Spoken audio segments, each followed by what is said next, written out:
नमस्कार। श्री लक्ष्मी हाईस्कूल वरताल धोरण 9 विषय सामाजिक विज्ञान प्रकरण 13 भारत स्थान भूस्तरीय रचना અને ભૂપૃષ્ઠ ભાગ 1। વિદ્યાર્થી મિત્રો, આજે આપણે ધોરણ 9નો પ્રકરણ 13 એના વિશેની આપણે માહિતી મેળવીએ કે ભારત શું છે, ભારતનો ભૌગોલિક રચના કેવી રીતના થયેલી છે એના વિશે આપણે જુદા જુદી રીતે આપણે માહિતી મેળવીએ। ભારત વિશ્વના દેશોની અંદર આગવું સ્થાન ધરાવે છે। ભારતીય સંસ્કૃતિ પ્રાચીનતમ છે। દુનિયાની અંદર જો સૌથી મોટો લોકશાહી ધરાવતો દેશ હોય તો તે આપણો ભારત છે। અને આપણી ભારતીય સંસ્કૃતિની સમન્વયકારી ભાવનાએ કોઈ પણ ધર્મ, જાતિ કે પ્રજાને તડછોડી નથી। સર્વધર્મ, પ્રજા અને જાતિ પ્રત્યે આપણો સંભાવ રહેલો છે અને સંસ્કૃતિનો સમન્વય થયો છે। કારણ કે દુનિયાની અંદરથી જુદી જુદી સંસ્કૃતિઓ ભારતની અંદર આવી, જુદી જુદી પ્રજાઓ આવી અને એ બધી પ્રજાઓએ ભારતીયકરણ થઈ ગયેલું છે અને એ બધાનું આદાન પ્રદાન થકી આપણા દેશની અંદર એક અલગ સંસ્કૃતિનો વિકાસ થયેલો છે કે ભારતીય સંસ્કૃતિ એ પ્રાચીનતમ સંસ્કૃતિ ગણાવી શકાય। હવે આપણે આગળ વાત કરીએ કે ભારત સ્થાન, કદ અને વિસ્તાર। ભારતનું સ્થાન આમ જોવા જઈએ તો ભૌગોલિક દ્રષ્ટિએ ભારત ઉત્તર ગોળાર્ધમાં આવેલો છે। તે એશિયા ખંડના દક્ષિણ ભાગની અંદર વિસ્તરેલો છે। નકશાની અંદર તમે આપણે પૃથ્વીના ગોળાનો નકશો છે એની અંદર તમે પીળો એરો મારેલો છે, એ એરાની અંદર જોઈ શકો છો ભારત। બાજુમાં જે નકશો છે એની અંદર આપણે વિષુવવૃત્ત છે, 0 અક્ષાંશ વૃત્ત એ વિષુવવૃત્ત છે। એનો ઉત્તરનો ભાગે ઉત્તર ગોળાર્ધ છે અને દક્ષિણનો ભાગે દક્ષિણ ગોળાર્ધ છે। એટલે અહીંયા પારિભાષિક શબ્દ પણ ખ્યાલ આવે કે ગોળાર્ધ એટલે શું, ઉત્તર ગોળાર્ધ અને દક્ષિણ ગોળાર્ધ। તો ગોળાર્ધ એટલે 0 અક્ષાંશ વૃત્તથી ઉત્તર ભાગને ઉત્તર ગોળાર્ધ કહે છે અને પૃથ્વીના બે ભાગ છે, ઉત્તર અને દક્ષિણ એમ, એટલે એને આપણે ગોળાર્ધ કહીએ છીએ। હવે પૃથ્વીનું માપ આપણે કઈ રીતના ગણી શકીએ કે ભાઈ પૃથ્વીને માપવી હોય તો કઈ રીતના મપાય? તો તેના માટેનું અક્ષાંશ અને રેખાંશ એના દ્વારા આપણે પૃથ્વીની માપ કરી શકીએ। આડા છે એ અક્ષાંશ છે, આડી જે રેખાઓ છે એ બધી અક્ષાંશ છે અને ઊભી જે રેખાઓ છે એ બધી રેખાંશ છે। એટલે પૃથ્વીના માપને માપવા માટે અક્ષાંશ અને રેખાંશ એ માપ કાઢવામાં આવેલું છે। ભારતના મુખ્ય ભૂમિખંડનો વ્યાપ એટલે કે ભારત કયા અક્ષાંશ અને કયા રેખાંશ વચ્ચે આવેલું છે? તો કે ભારત 8.4 લઈને 37.6 અક્ષાંશ પર આવેલું છે, જે તમને નકશાની અંદર નીચે જોવા મળે છે કે નીચે 8.4 અને 37.6 અક્ષાંશ વચ્ચે ભારત આવેલું છે। બાજુના નકશાની અંદર જોઈ શકો છો કે રેખાંશનું માપ ભારતનું છે કે 68.7 અક્ષાંશથી રેખાંશથી લઈને 97.25 પૂર્વ રેખાંશ વૃત્તની વચ્ચે ભારત આવેલો છે। એટલે આ ભારતનું માપ છે કે ભારત કયા કયા અક્ષાંશ અને રેખાંશ વચ્ચે આવેલો છે। તો પરીક્ષાની અંદર પ્રશ્ન પણ પૂછી શકે છે કે અક્ષાંશ ભારતના કેટલા છે અને રેખાંશ ભારતના કેટલા છે।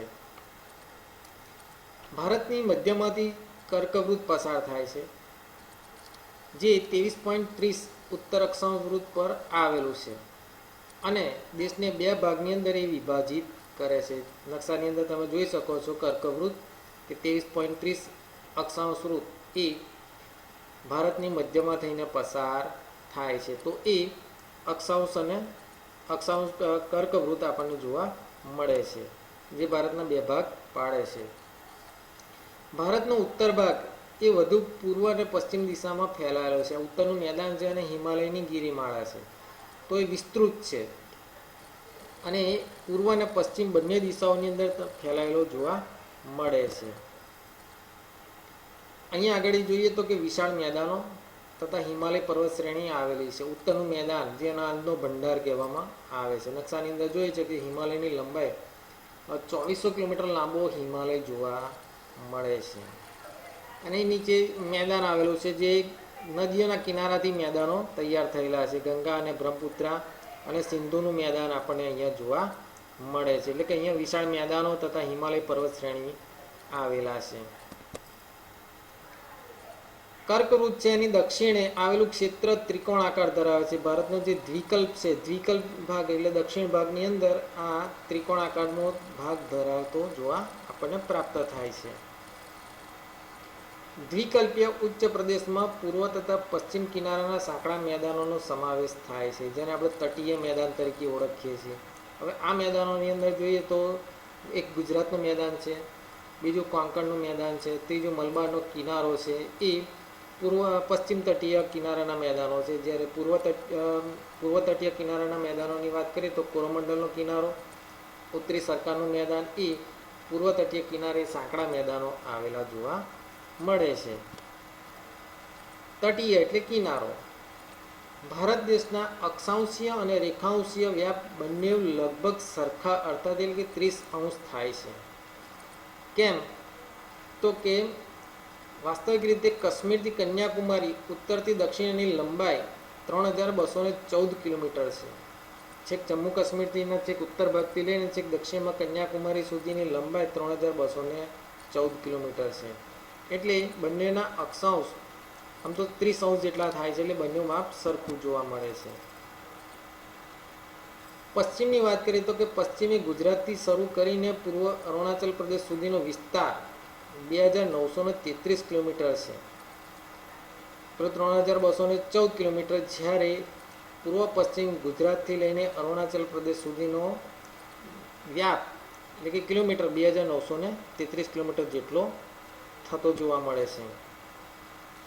આમ રેખાંશીય તફાવતને કારણે પૂર્વ તથા પશ્ચિમે આવેલા દૂરના સ્થળોના સ્થાનિક સમયમાં આશરે 2 કલાકનો તફાવત જોવા મળે છે. એટલે કે ગુજરાત અને અરુણાચલ વચ્ચે સૂર્યને પસાર થતાં સૂર્યની પ્રદક્ષિણા કરતાં લગભગ 2 કલાક જેટલો સમય પસાર થાય છે. હવે સ્થાનિક સમય એટલે શું? એ પારિભાષિક શબ્દ કે સ્થાનિક સમય એટલે શું? તો કે સ્થાનિક સમય એટલે સૂર્ય કોઈ પણ પ્રદેશની અંદર જ્યારે સૂર્ય બરોબર માથે આવે અને આપણો પડછાયો એક પણ બાજુ પડે નહીં, ત્યારે તે સમયને બપોરના 12 વાગ્યા ગણવાય. એટલે કે જે તે પ્રદેશનો એને સ્થાનિક સમય ગણવામાં આવે છે. આમ ભારત એનો સ્થાનિક સમય એની વાત કરીએ તો એના માટે આપણે નક્કી કરેલી છે પ્રમાણ સમય રેખા. તો ભારતનો પ્રમાણ સમયની રેખા 82.30 પૂર્વ રેખાંશ વૃત્ત છે, જે ભારતના 5 રાજ્યો ઉત્તર પ્રદેશ, મધ્યપ્રદેશ, છત્તીસગઢ, ઓડિશા અને આંધ્રપ્રદેશની અંદરથી પસાર થાય છે. જે આપણે નકશાની અંદર જોઈ શકીએ છીએ. ઊભી જે રેખા છે એ પ્રમાણ સમય રેખા છે. નકશાને વાળી દો અને વચ્ચે ઊભી રેખા પડે તે પણ આપણે પ્રમાણ સમય ગણી. આ સહેલી રીત છે શીખવા માટેની, કે વચ્ચે 82.30 પાડવી હોય તો નકશાને વચ્ચેથી વાળી દો એટલે વચ્ચે જે ઊભી લીટી પડે એને આપણે પ્રમાણ સમય રેખા કહીએ છીએ. અહીંયા આપણે પારિભાષિક શબ્દ સમજીએ કે પ્રમાણ સમય એટલે શું. પ્રમાણ સમય એટલે એક સ્ટાન્ડર્ડ ટાઈમ નક્કી કરવો. એટલે કે ભારતની અંદર 2 કલાકનું ડિફરન્સ છે, બરાબર. અરુણાચલ પ્રદેશ અને ગુજરાતની અંદર અરુણાચલ પ્રદેશમાં સવારના 6 વાગ્યા હોય તો ગુજરાતની અંદર સવારના 4 વાગ્યા હોય.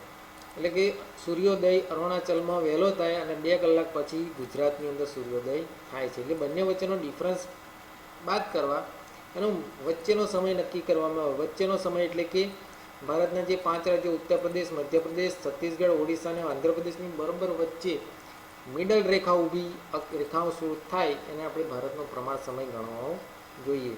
એટલે બંને બાજુથી સરખો કરીએ એટલે એક સ્ટાન્ડર્ડ ટાઈમ નક્કી કરી શકાય, જેને આપણે શું કહે છે પ્રમાણ સમય રેખા આપણે કહી શકીએ છીએ.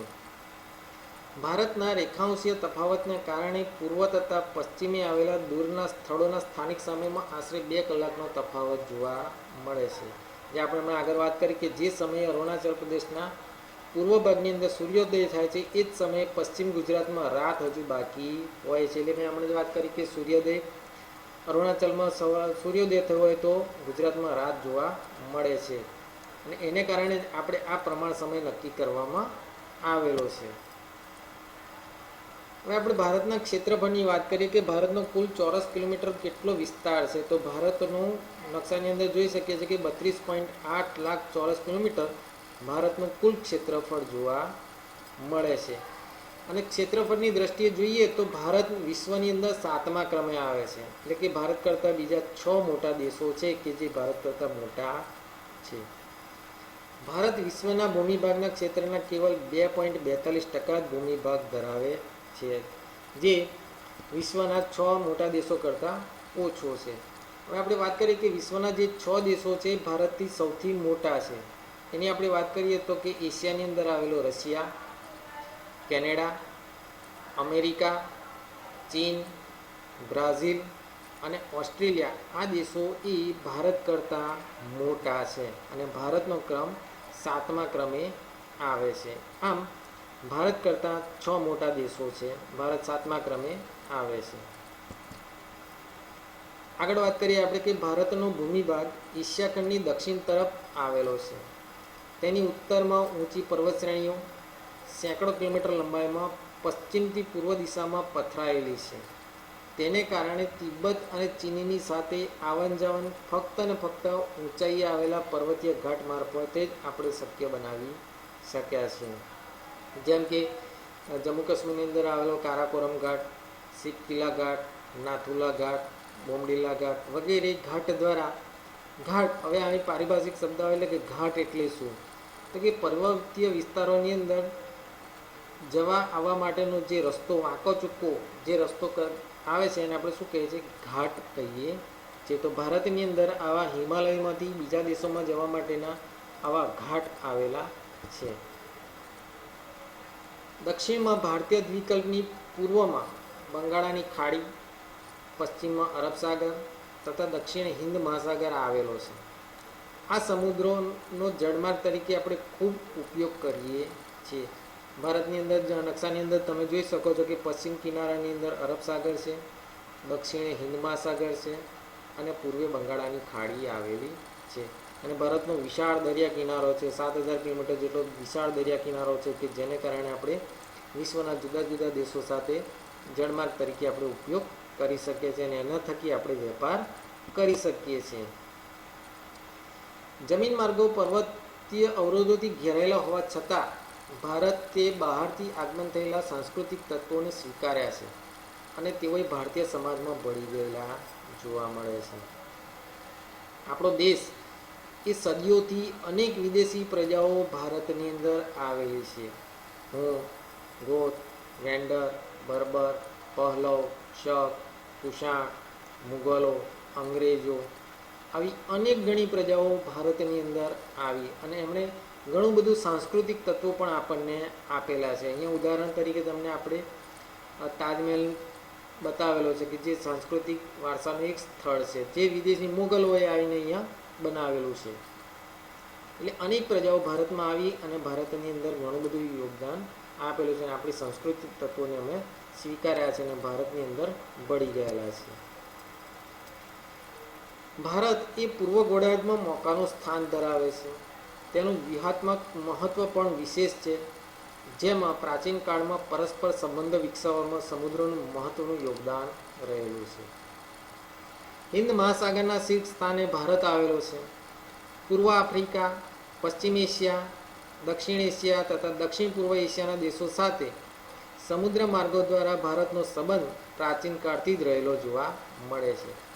પરિણામે ભારતે આ દેશોની સાથે ઘનિષ્ઠ સાંસ્કૃતિક અને વ્યાપારિક સંબંધો પોતાના વિશિષ્ટ સ્થાનને કારણે વિકસાવેલા જોવા મળે છે. પૂર્વ ગોળાર્ધની અંદર ભારતનો વેપાર એ તમે નકશાની અંદર જોઈ શકો છો. તુર્તક એરા અને એરા દ્વારા આપણે દર્શાવેલો છે કે ભારતનો જળમાર્ગ દ્વારા દુનિયાના જુદા જુદા દેશો સાથે વેપાર થયેલો જોવા મળે છે. અને વેપારની સાથે સાથે આપણે ઘણી સાંસ્કૃતિક સંબંધો પણ વિકસાવેલા જોવા મળે છે, જે થકી ભારત ઘણું બધું વિકાસ કરેલો છે. હવે વાત કરીએ કે હિન્દ મહાસાગરમાં કોઈ પણ દેશની તટીય સીમા ભારત જેવી જોવા મળતી નથી. કેમ કે ભારત એ દ્વિકલ્પ છે, એટલે કે ભારતને દક્ષિણે દ્વિકલ્પ આવેલો છે અને દ્વિકલ્પ એટલે જે ભૂમિભાગ 3 બાજુથી પાણીથી ઘેરાયેલો હોય એને આપણે શું કહે છે? દ્વિકલ્પ. પારિભાષિક શબ્દ પૂછે કે દ્વિકલ્પ એટલે શું અને દ્વીપ એટલે શું? દ્વીપ એટલે ટાપુ. ટાપુ એટલે કે જે ભૂમિભાગ ચારે બાજુ પાણીથી ઘેરાયેલો હોય એવા ભાગને આપણે દ્વીપ કહીએ છીએ. જ્યારે દ્વિકલ્પ એટલે જે ભૂમિભાગ 3 બાજુ પાણીથી ઘેરાયેલો હોય તેવા ભાગને આપણે દ્વિકલ્પ કહીએ છીએ. તો ભારતનો દરિયા કિનારો એ આપણને બહુ જ સરસ મળેલો છે. એટલે કે આપણી તટીય સીમા જેવી કોઈ પણ દેશની તટીય સીમા નથી. એના કારણે મહત્ત્વના સ્થાનના કારણે મહાસાગરનું નામ એટલે જ હિન્દ મહાસાગર રાખવામાં આવેલું છે કે ભારતની દક્ષિણે વિશાળ હિન્દ મહાસાગર આવેલો છે. હવે આંતરરાષ્ટ્રીય જળમાર્ગ પર ભારતનું સ્થાન એ પણ મહત્ત્વનું છે. કેમ? તો કે ઈસવીસન 1869માં સુએઝ નહેર શરૂ થવાથી ભારત અને યુરોપ વચ્ચેનું અંતર આશરે 7000 કિલોમીટર જેટલું ઘટી ગયું. પૂર્વ તથા દક્ષિણ પૂર્વ એશિયા અને ઓસ્ટ્રેલિયાથી આફ્રિકા તથા યુરોપને સાંકળતા જળમાર્ગો હિન્દ મહાસાગર થઈને જાય છે. દક્ષિણ આફ્રિકા થઈને આવતા જળમાર્ગો તથા સુએઝ જળમાર્ગો ભારત પાસેથી પસાર થાય છે. એ જ જળમાર્ગ દ્વારા ઇન્ડોનેશિયાની મલ્લકા સમુદ્રધુની થઈને પેસિફિક મહાસાગર પસાર કરીને કેનેડા તથા યુએસ આપણે પહોંચી શકીએ છીએ. આ પહેલાં સુએઝ નહેરનું નિર્માણ થયું નહોતું. તે પહેલાં આપણે લગભગ 7000 કિલોમીટર વધારે અંતર કાપતા હતા. કેમ? તો કે આફ્રિકાના દક્ષિણ કેપટાઉન થઈને એ વેપાર થતો અથવા જળમાર્ગ ચાલતો હતો. કેમ? તો કે યુરોપમાં પહેલાં જે જળમાર્ગ વાસ્કો દી ગામા દ્વારા શોધાયો એ જળમાર્ગે અત્યાર સુધી આ વેપારી સંબંધો ચાલતા હતા. પણ જ્યારથી આ સુએઝ આપણને નકશાની અંદર એરો બતાવેલો છે સુએઝ નહેરનો, એ રાતા સમુદ્રની અંદર આપણને જોવા મળે છે. અને સુએઝ નહેરનું બનવાને કારણે સીધા જ માર્ગો આપણે ભૂમધ્ય સમુદ્રની અંદર થઈને પસાર થાય છે. આગળ વાત કરીએ આપણે તો કે ભારતનો સંપર્ક વિશ્વના અનેક દેશો સાથે સદીઓથી છે. વસ્તુઓ અને વિચારોનું આદાન પ્રદાન પ્રાચીન કાળથી જ થઈ રહ્યું છે. આપણા ઉપનિષદના વિચારો, રામાયણ તથા પંચતંત્રની વાર્તાઓ, ચિકિત્સા પદ્ધતિ, ભારતીય અંક અને દશાંશ પદ્ધતિ, આ બધી જ બાબતો વિશ્વના વિભિન્ન દેશના ભાગો સુધી આપણે પહોંચાડી શક્યા છીએ. એટલે આપણી સંસ્કૃતિ એ વિશિષ્ટ પ્રકારની સંસ્કૃતિ છે અને એને કારણે આપણે દુનિયાની અંદર આપણું સ્થાન મોખરાનું ગણાયેલું છે. હવે વાત કરીએ કે ભારતના રાજ્યો કેટલા, કયા કયા અને સંઘ પ્રદેશો કેટલા છે. તો રાજ્યોની વાત કરીએ તો કે દક્ષિણ એશિયામાં ભારતનું એક મહત્ત્વનું સ્થાન ધરાવે છે. ભારતની અંદર 29 રાજ્યો અને દિલ્હીનું એક રાજ્ય એમ કરીને રાષ્ટ્રીય રાજધાનીનો પ્રદેશ અને 6 સંઘ શાસિત પ્રદેશોનો સમાવેશ થાય છે. આગળ આપણે ભણી ગયેલા છે કે ભારતના કયા કયા રાજ્યો જોવા મળે છે. ગુજરાત છે, રાજસ્થાન છે, મહારાષ્ટ્ર છે, મધ્યપ્રદેશ છે, ઓરિસ્સા છે, આંધ્રપ્રદેશ છે, કર્ણાટક છે, તેલંગાણા છે, તમિલનાડુ છે, કેરળ છે, બિહાર છે, ઓરિસ્સા છે, અરુણાચલ પ્રદેશ છે, ત્રિપુરા છે, મણિપુર છે, મિઝોરમ છે, નાગાલેન્ડ છે, છત્તીસગઢ છે, હિમાચલ છે, ઉત્તરાંચલ છે, જમ્મુ કાશ્મીર છે, પંજાબ છે, હરિયાણા છે. બરાબર, આમ કરીને કુલ 29 રાજ્યોનો સમાવેશ થાય છે અને 6 સંઘ શાસિત પ્રદેશો પણ સમાવેશ થાય છે. વિદ્યાર્થી મિત્રો તમને આટલું જાણવું તો ખૂબ જ ગમશે. કેમ? તો કે 2 જૂન 2014ના રોજ તેલંગાણા રાજ્ય તેના માતૃ રાજ્ય આંધ્રપ્રદેશમાંથી નવું રાજ્ય બનેલું છે. એટલે કે ભારતની અંદર 2014માં તેલંગાણા નવા રાજ્યની રચના થઈ. તે કયા? આંધ્રપ્રદેશમાંથી. હવે વાત કરીએ કે ભારતના ભૌગોલિક વિસ્તારની સાથે સાથે આપણા મહત્ત્વના ધરાવતા પડોશી દેશો. તો ભારતની જમીન સીમા ઉત્તર પશ્ચિમમાં પાકિસ્તાન, અફઘાનિસ્તાન, ઉત્તર પશ્ચિમમાં પાકિસ્તાન અને અફઘાનિસ્તાન સાથે જોડેલી છે. અને ઉત્તર પૂર્વમાં ચીન, નેપાળ અને ભૂતાન. ઉત્તરમાં તમને એરો મારીને નંબર મારેલા છે. તો ઉત્તર પૂર્વની અંદર ચીન, નેપાળ અને ભૂતાન દેશો સાથે જોડાયેલી છે. અને પૂર્વની અંદર મ્યાનમાર અને બાંગ્લાદેશ સાથે ભારતની જમીન સીમા જોડાયેલી રહેલી છે. એની સાથે સાથે ભારતના દરિયા સીમાની વિસ્તારની વાત કરીએ તો કે શ્રીલંકા અને માલદીવ એ ભારતના પડોશી દેશો છે. ભારતની દક્ષિણ દિશાની અંદર સમુદ્ર કિનારે આવેલા આપણા પડોશી દેશો શ્રીલંકા અને માલદીવ આવેલા છે. ભારત અને શ્રીલંકા પાલ્કની સામુદ્ર ધૂણી અને મન્નારના અખાત દ્વારા અલગ પડતા જોવા મળે છે. સામુદ્ર ધૂની બે સમુદ્રોને જોડતી સાંકડી પટ્ટીને આપણે સામુદ્ર ધૂની કહીએ છીએ. અખાત એટલે કિનારાના સાંકડા ભાગને બે ભૂમિખંડોના સાંકડા ભાગને આપણે અખાત કહીએ છીએ, જે છીતરો ભાગ હોય છે. એટલે આપણે ખંભાતનો અખાત, કચ્છનો અખાત એ રીતના આપણે ઓળખીએ છીએ. એરો મારીને નકશાની અંદર બતાવેલું છે કે પાલ્કની સામુદ્ર ધૂની અને મન્નાનો અખાત જોવા મળે છે.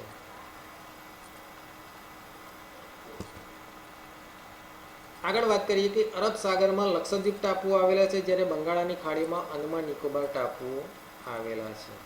ભારતની દક્ષિણે અરબ સાગરમાં લક્ષદ્વીપ ટાપુઓ અને જ્યારે બંગાળાની ખાડીમાં અંદમાન નિકોબાર ટાપુઓ આવેલા છે.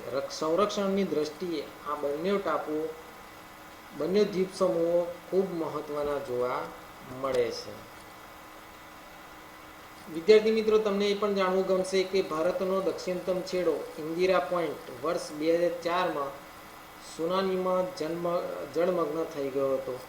આ સાથે અંદમાન અને નિકોબારના કેટલાક ટાપુઓ પણ સમુદ્રની અંદર ડૂબી ગયેલા જોવા મળે છે.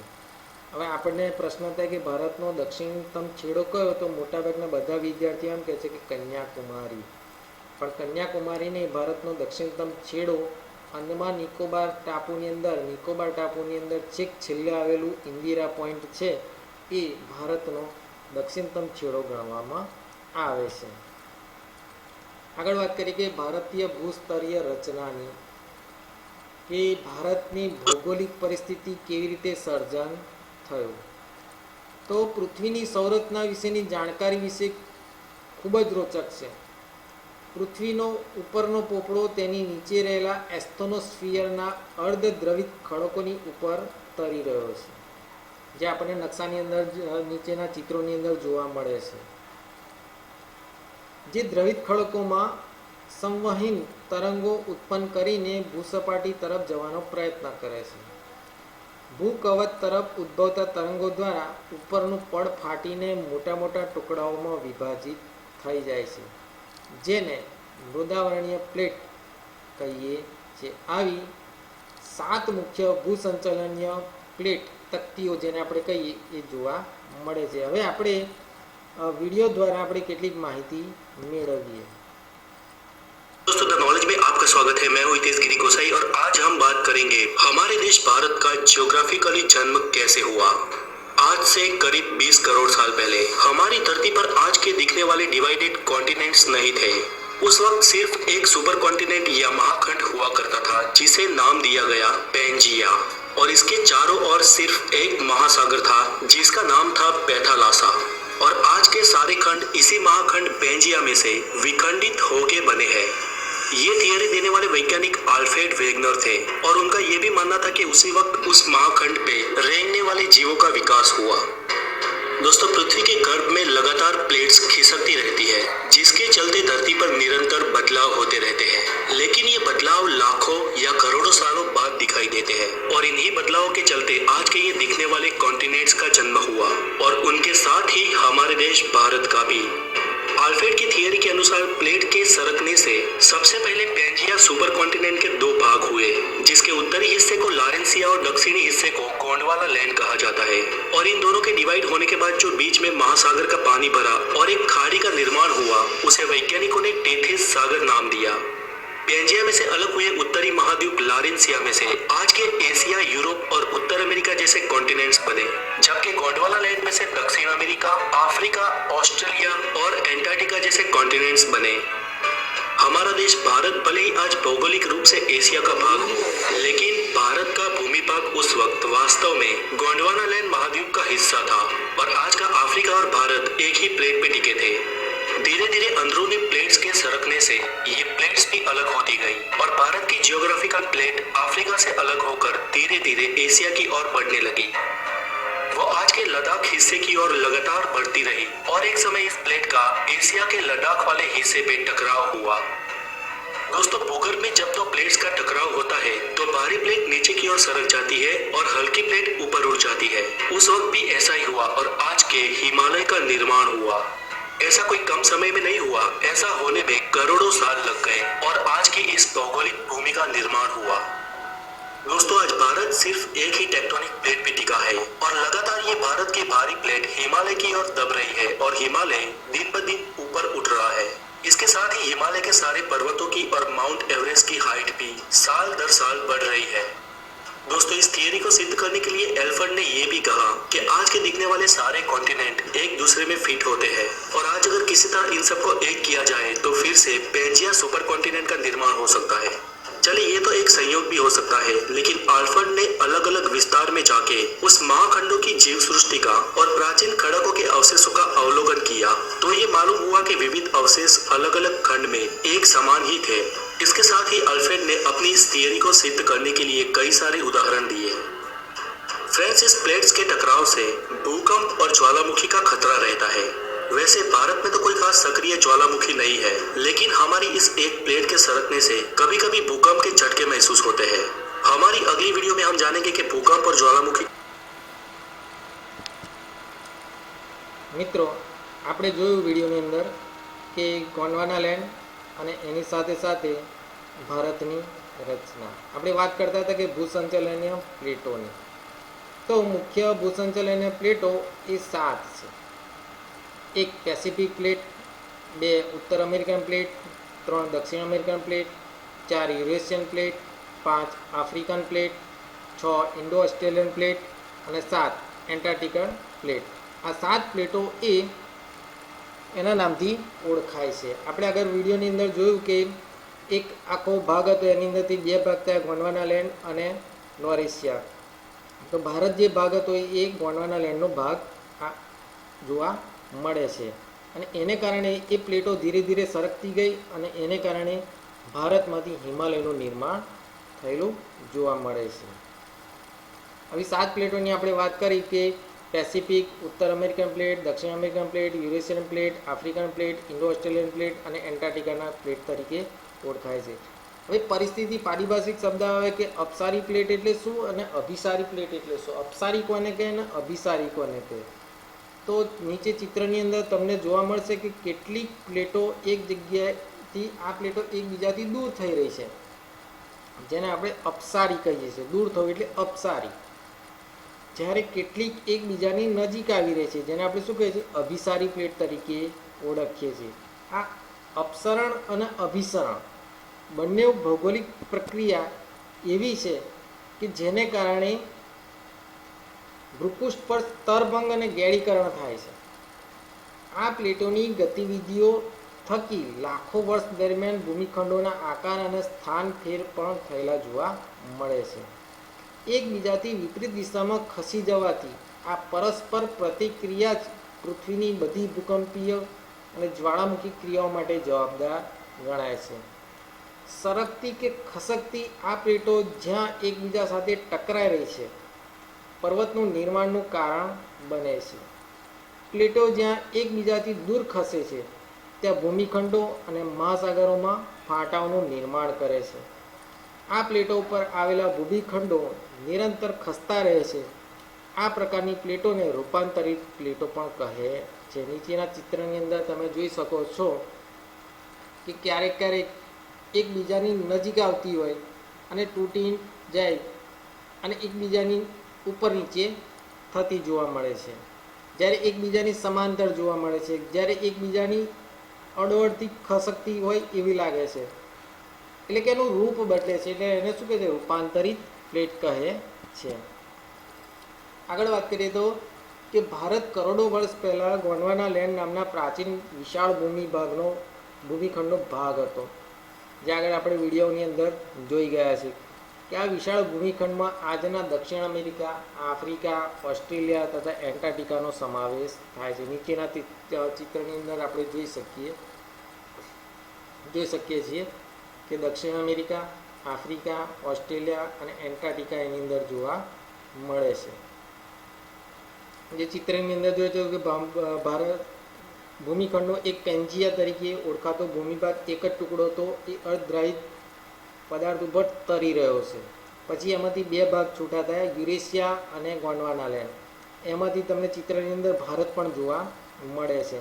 અને એ ગોંડવાનાલેન્ડની અંદર ભારતના આ દક્ષિણ અમેરિકા, આફ્રિકા, ઓસ્ટ્રેલિયા અને એન્ટાર્કટિકા પણ તમને જોવા મળે છે, જે આગળ જતાં ભારતની અંદર જોડાય, ભારતમાં છૂટાત પડીને યુરેશિયન પ્લેટ સાથે જોડાયું. કાળક્રમે ગોંડવાનાલેન્ડથી અલગ થઈને ઇન્ડો ઓસ્ટ્રેલિયન પ્લેટ ધીમે ધીમે ઉત્તર તરફ સરકવા લાગી. તે ઉત્તર ગોળાર્ધની ઘણી મોટી યુરેશિયન પ્લેટ સાથે ટકરાઈ. લગભગ 5 કરોડ વર્ષ પહેલાં આ પ્લેટ ટકરાઈ હોવાનું મનાય છે. જે ચિત્રની અંદર તમે જોઈ શકો છો કે પહેલાં તેથી સાગર હતો અને નીચેની પ્લેટ જે હિન્દ મહાસાગર પાસે પહેલાં ચિત્રની અંદર જોવા મળશે, હિન્દ મહાસાગર છે, એની જમણી બાજુ એ પ્લેટ છે ધીરે ધીરે ખસકતી જાય છે અને ઉપર તેથી સાગર છે અને ઉપર યુરેશિયન પ્લેટ છે, તો એ પ્લેટની સાથે ટકરાય છે. ઇન્ડો ઓસ્ટ્રેલિયન પ્લેટ અને યુરેશિયન પ્લેટ બંનેના ટકરાવાને કારણે ભારતનું નિર્માણ થયું અને હિમાલયનું નિર્માણ થયું. જે આપણે બાજુના ચિત્રની અંદર જોઈએ છીએ કે અંગારાલેન્ડ અને ભારત બેની વચ્ચે વ્હાઇટ જે હિમાલયની ગિરિમાળો આપણને જોવા મળે છે.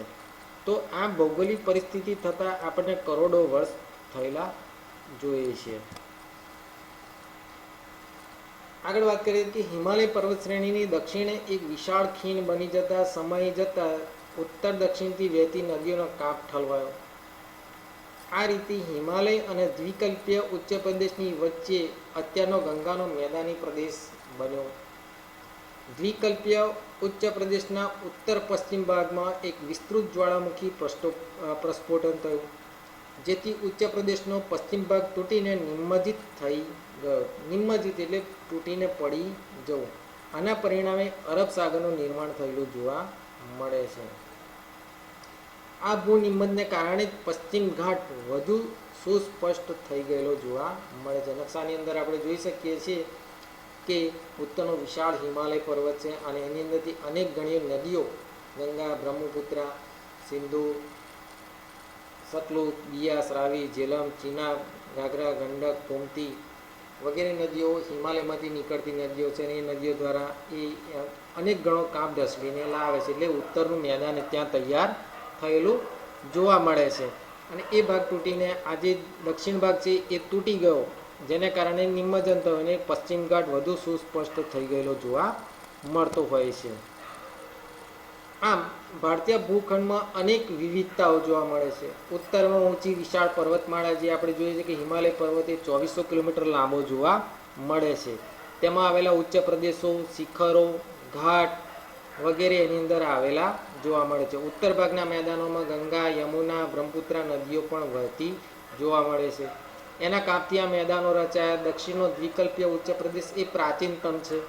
દક્ષિણ ભારતના ઉચ્ચ પ્રદેશની બે ધાર સ્વરૂપો પૂર્વ પશ્ચિમ છેડા ઉપર તટીય મેદાનો આવેલા છે. જે આગળ આપણે વાત કરી કે તટીય મેદાનો કયા કયા છે, તો ગુજરાતનું મેદાન, કોંકણનું મેદાન અને મલબારનો કિનારો, ઉત્તર સરકારનું મેદાન અને કોરોમંડલ કિનારો, એમ તટીય કિનારાના મેદાનો પણ જોવા મળે છે. આમ ભારતની અંદર રણ પ્રદેશ પણ જોવા મળે છે, ઉચ્ચ પ્રદેશો જોવા મળે છે, હિમાલય પર્વત પણ જોવા મળે છે, મેદાની પ્રદેશો પણ જોવા મળે છે, દ્વીપ સમૂહો પણ જોવા મળે છે અને દ્વિકલ્પ પણ જોવા મળે છે. એટલે ભારત ભૌગોલિક દ્રષ્ટિએ જુદી જુદી ભૌગોલિક રચના ધરાવતો દેશ જોવા મળે છે.